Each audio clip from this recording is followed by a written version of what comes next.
Welcome back, MLP fans. Today's deck is going to be a very interesting one. I came across this little card a while ago and have always wanted to kind of build a deck around it. Frighten can be a very powerful mechanic that I don't feel has gotten enough recognition as of late. I decided that the best way to make the use of this card is to use something control-y, so I obviously went to purple. In conjunction with the new Princess Luna, the deck is actually pretty stable. Mind you, this isn't going to be the absolute best deck out there, but it's a pretty unique take on blue and purple that not a lot of people do. Besides, it's a blue-purple deck that doesn't use Holly Dash or Spring Forward. That alone should make you at least a little bit interested to see what it is. So without further ado, let's take a look at the deck list. As always, if you're just here to net deck the deck list, then here it is. Please enjoy. All I ask is that you leave me a like on your way out. For the rest of us, you're going to think that I am absolutely crazy. We're only running 20 ponies, we're running 15 events, and 8 Troublemakers. What has gotten into me? Well, in truth, this is the build that won most consistently. Let's see if we can take a deeper look. First, a super quick look at our main. Pretty much all you have to do is confront a problem and pay 2. Unfortunately, you can't flip this card very quickly because all of the cards in this deck are very expensive. In fact, expenses are the main problem with this deck. Once flipped, however, it gets studious, and you can also get rid of events in your hands to give her +3 during face-offs. The thing that makes this ability so perfect is the fact that it doesn't specify when during the face-off you have to activate it. So you could activate it after you and your opponent have both flipped their cards to see how much you need. Oh, I was down by 2. Let me discard an event. Now I won the face-off. Or, oh, look, I'm not actually behind at all. In fact, I won the face-off without having to discard anything. It's a good thing I knew that before I discarded. To work with this, we run 15 events, so you're almost always guaranteed to have at least one event card in your hand in case you need it. The new Princess Luna is actually really cool. When she's put in play, you can frighten one of your opponent's friends at her problem. Some people will argue that she's too expensive, but keep in mind it costs 2 action points to unfrighten a friend. That means even though you're paying 4 for something with 3 power, you're making your opponent pay 2. So in a way, she makes up for 2 of her costs by making your opponent have to pay 2.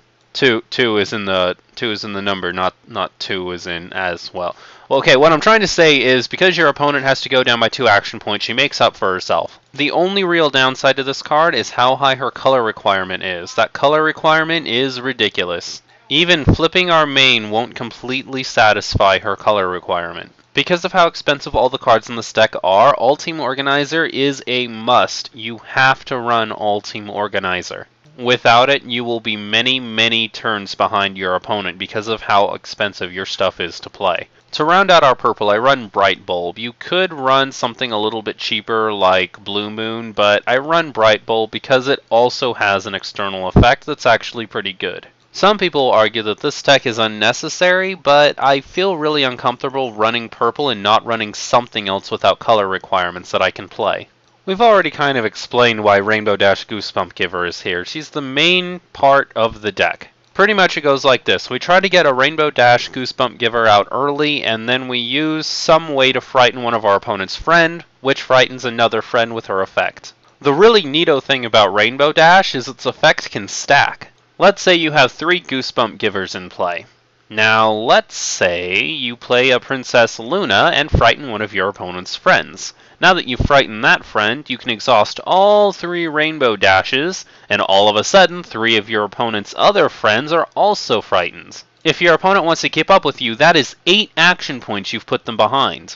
Overall, I just think this is a really fun deck idea to try. 3 Cloud Chaser because duh. Emerald Green, no color requirement, unlocks just about all of the blue in our deck. Finally, Chief Thunderhooves will be this deck's pump. Honestly, Chief Thunderhooves isn't really that great. In fact, I think Bright Bulb is better than Chief Thunderhooves. But in conjunction with our Rainbow Dash, he's actually pretty awesome. Because if your opponent plays a friend here, then you can frighten it and then exhaust Rainbow Dash to frighten some other stuff too. All in all, I probably wouldn't run this card if I wasn't running the other Rainbow Dash, but because I am running the other Rainbow Dash, I'm running this card. Getting on to our events, the first one we're going to talk about is Main Raising Experience. This card is a little too expensive for what it does, but we can make it worth it. During a Troublemaker face-off, you can frighten one of the friends involved and pretty much make sure that they lose that Troublemaker face-off. This can keep Troublemakers alive a very, very long time. You should pretty much get the gist by now. You use this card to frighten one of your opponent's friends in a Troublemaker face-off so that the Troublemaker lives, and then you exhaust your Rainbow Dashes and frighten a whole bunch of other stuff. Thunderclap is your ace in the hole. The only thing that I kind of hate about it is how high its color requirement is. But you'd be surprised how effective it is to frighten your opponent's Cloud Chaser, or All-Team Organizer, or Spring Forward, or anybody else that gives you trouble. Normally it wouldn't really be that worth it because you're paying 2 and then your opponent pays 2 to unfrighten, so you're not really gaining or losing anything, but obviously, with Rainbow Dash in play, this is fantastic. Back Where You Began is still an awesome card. I don't care what anybody says about any of the newer cards. Back Where You Began is amazing because it doesn't specify a certain area, it doesn't specify on a certain problem, it doesn't specify your opponent's home, it doesn't specify anything. One of your opponent's friends isn't where you want them to be, so move them. One of your opponent's main characters isn't where you want them to be, so move them. Royal Canterlot Voice is nowhere near as good as Back Where You Began. You can't specify which friend is moved away, and that is a huge problem, but this card is still pretty good, especially since we're running Princess Luna, and this card is free. It also has a ridiculously high color requirement. What is up with that? Anyways, if you're on the whole I can't decide resource binge and you really need to run it in the deck, go ahead and take this card out of the deck and put in I just can't decide. We're mainly running this card because it's an event and it has good synergy with our main character. I was really stuck between Fears Must Be Faced and Gotta Go Fast. I ultimately went with Gotta Go Fast because it happens during any face-off, so during a face-off where you don't have enough power, you can just rush somebody over there real quick and win anyway. So, I don't know. I went with Gotta Go Fast. If you really wanted to run Fears Must Be Faced instead, that wouldn't be a bad idea. You definitely could. For resources, we're teching into Monstrous Cave because I think it's awesome. We're going to have 8 Troublemakers. Chances are there's always going to be a Troublemaker in your deck that you can pull.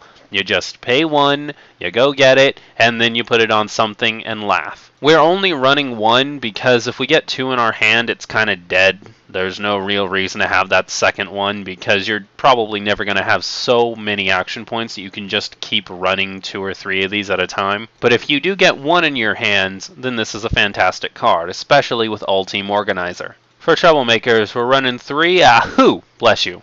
This, in conjunction with main raising experience, is actually a very, very potent way to keep your opponent from solving a problem.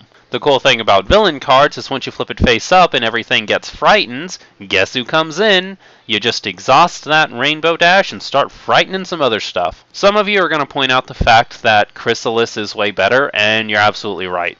If you can afford it, if you've got your hands on them already, Chrysalis is way better than Ahuizotl. The only thing is, Ahuizotl is very, very cheap and very, very easy to get a hold of. Yellow Parasprites, of course, you can keep them alive in this deck and your opponent will just never get a hand. The last Troublemaker spot could be filled by anybody, really. If you're a huge fan of Manticore, then you could fill it here. If you are still trying to make Timberwolf work, then you could definitely make it work here.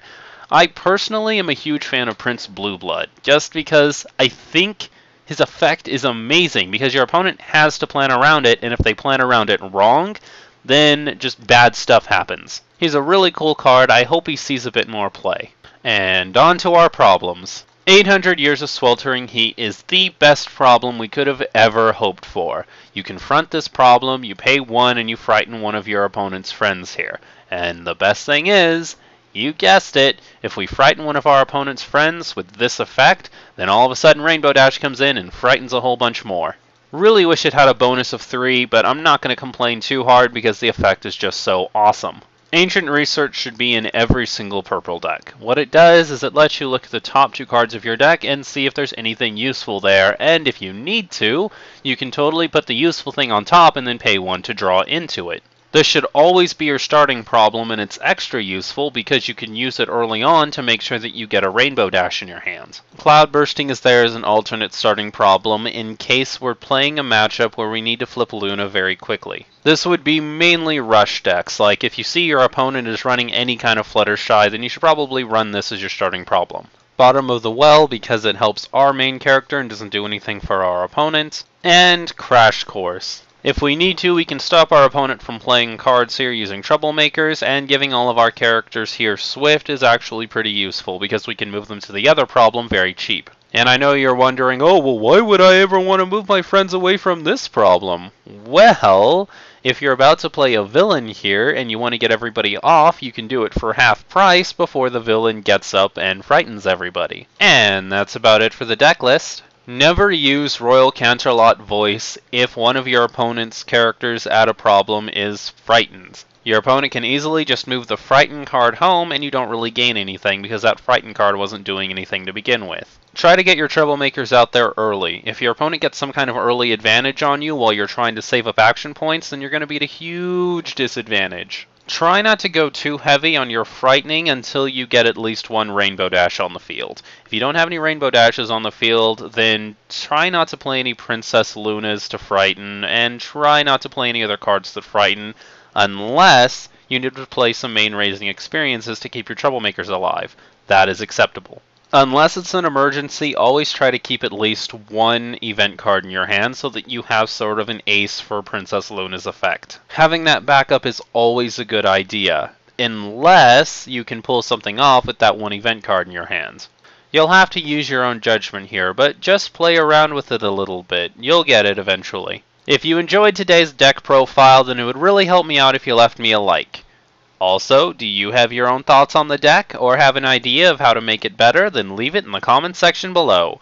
And finally, subscribe to stay up to date on the latest Kudo news. Until next time!